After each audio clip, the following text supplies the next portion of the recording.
Welcome back to Nick Lenz's Comic Corner, classic / non-classic. This is episode number 1063, Doubleshot number 957. Got two Marvel trades. First up, it is Avengers No Road Home. This trade contains the entire 10-issue maxi series, written by Al Ewing, Jim Zub, and Mark Waid. Artwork by several different artists on here. We have for issues 1 through 3, 7 and 9 is Paco Medina. 4 through 6 and 10 is Sean Izagaki.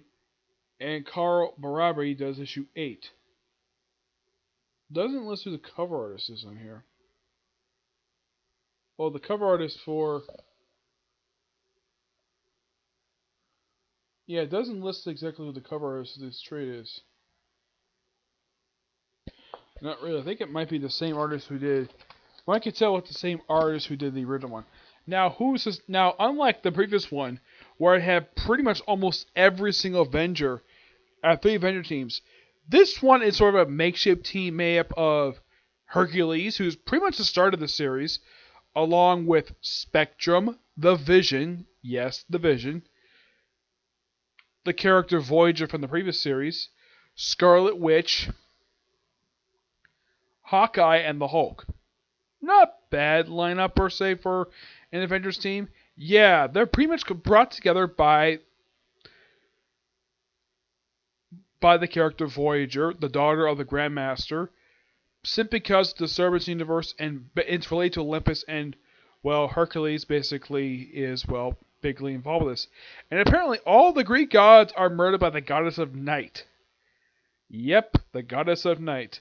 And they spend pretty much almost the entire series battling her.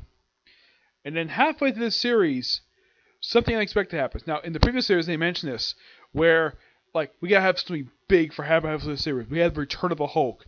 In this series, we had the first in-universe appearance for this particular character. We have Conan the Barbarian. Yes, Conan the Barbarian.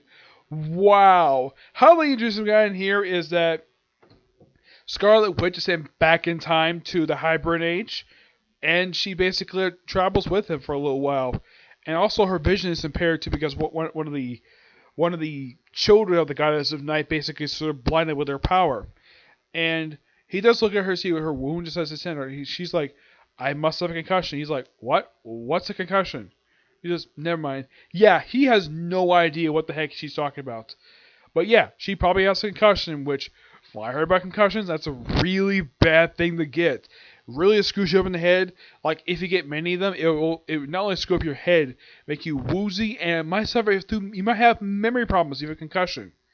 So yeah, they travel around, they battle a character from the Conan book. I read. I don't think they count as a woman who basically Conan is currently battling in the current Conan Barbarian book.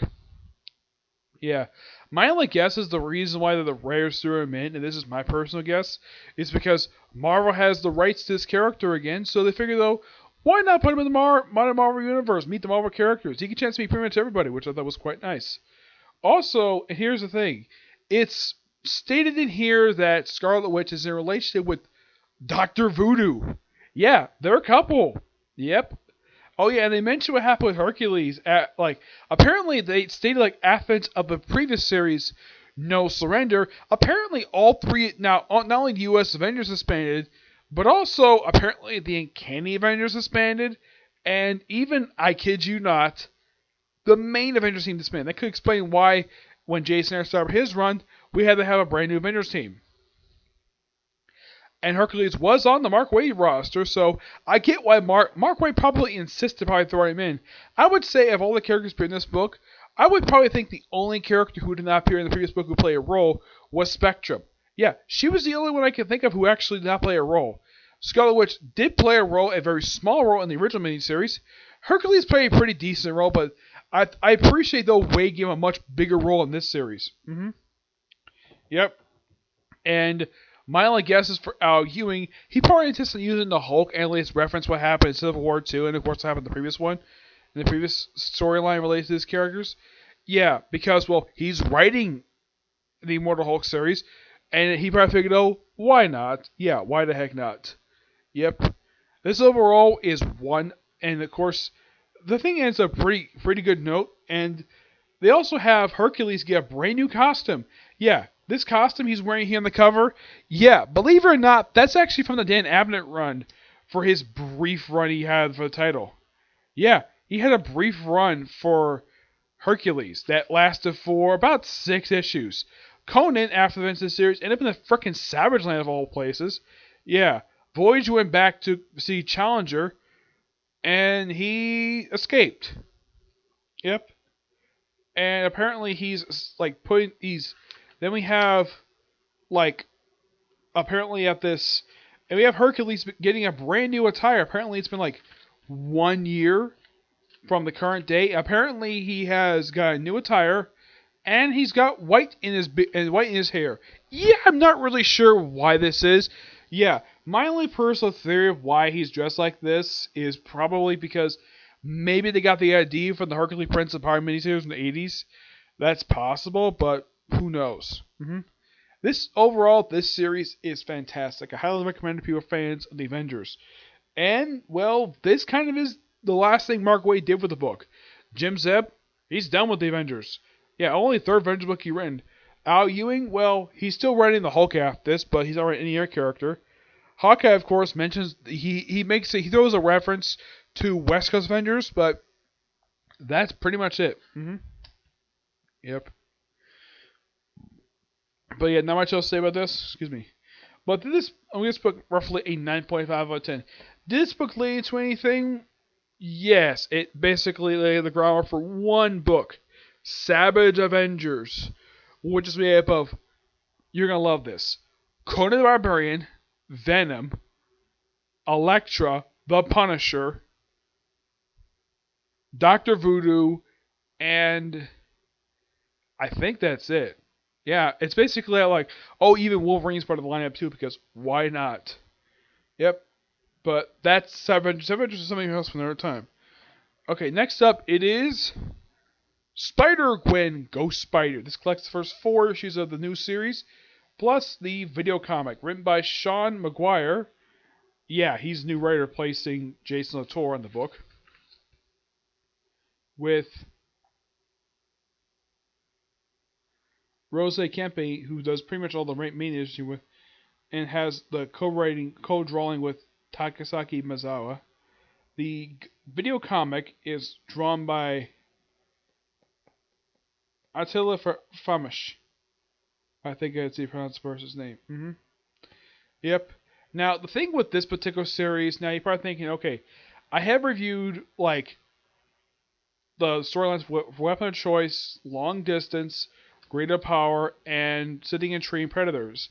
I did not review the final 2 trades of the previous Spider-Gwen book, or even the first Slime. Why am I starting with this? Why am I doing this instead of doing like volume 5?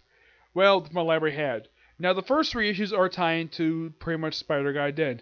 It just basically Spider-Gwen getting involved with the thing. Yeah, and apparently she is called Spider-Gwen in here, but by the end of the series she changed her name to Ghost Spider, which she still has a book now, and I appreciate they keep the same numbering. When this series was launched, I was so surprised. I heard that my personal theory is why they added them Ghost Spider in here, because that's what they call her in the, like, there's this like web series that they change her name to that for some reason. I don't really know why, but they did. It's particularly a little weird. Yeah, I think it's like it's not New Warriors. It's basically a group of female superheroes, and she changed her name to this particular name because she was framed. She's called this because she was like framed for murder, I think it was.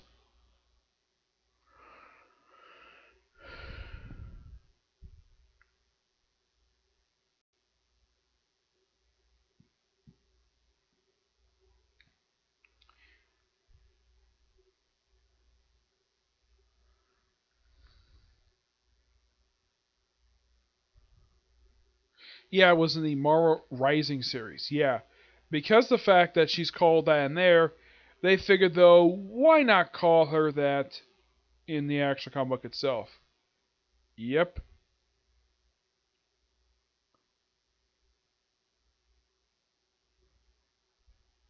But that's pretty much why she's called that. Why they call the book that. Yeah. Mostly it's just her getting loosely involved with the Spider-Geddon events. And then issue 4 is just basically the aftermath, her informing various people. Like, first she goes to Spider-Man Noir's world and informs them that, well, informs that version, Peter Parker, and Mary Jane Watson about what happened with their Spider-Man, and of course, Felicia Hardy. May is upset by this. Yes. Felicia Hardy doesn't have a really big problem with it. And for some reason, the artists have a good idea to show all of her scars in her face because normally she's kept well hidden. And of course, they go visit like the Lady Spider's world, and then, of course she goes to visit like the widow of Spidey UK. Yeah, that's pretty much what happens there. But that's mostly it. It's just basically why I can describe what happened in these issues. It's just her getting loosely involved, like her getting recruited. It's like most stuff involving her related to Spider-Geddon. Like anything involving her, read the Spider-Geddon book. That's pretty much what this book. That's pretty much what you can describe for this book. Yeah, but I'm gonna give this book. It has a good artwork on this book a 8.5 out of 10. Yes. Now, I'm a little surprised this particular trade was only just 4 issues. I would have thought though, because the series just ended after just 10 issues, that they would just collect the first 5 issues. But no, they decided to just do the first 4 issues. My guess is Volume 2 probably have the next 6 issues. Yep. hmm One thing I do appreciate though for this particular series is that it keeps the same numbering as the previous Spider-Gwen book. Well, it does. Yep. Though I did hear a reason why the previous Spider-Gwen book ended was because of low sales, but I think the reason why they brought the book back, and this is my personal theory, was because, well, I mean, she's still popular. Don't get me wrong, she's still popular. My only guess is the reason why they gave her comic again because she was featured in the Spider-Verse film. Yeah, that's my only personal theory. That, and of course, she's featured on Marvel Rising. Yeah, because she's featured in those 2 things. That's probably the reason why she got her own book again. hmm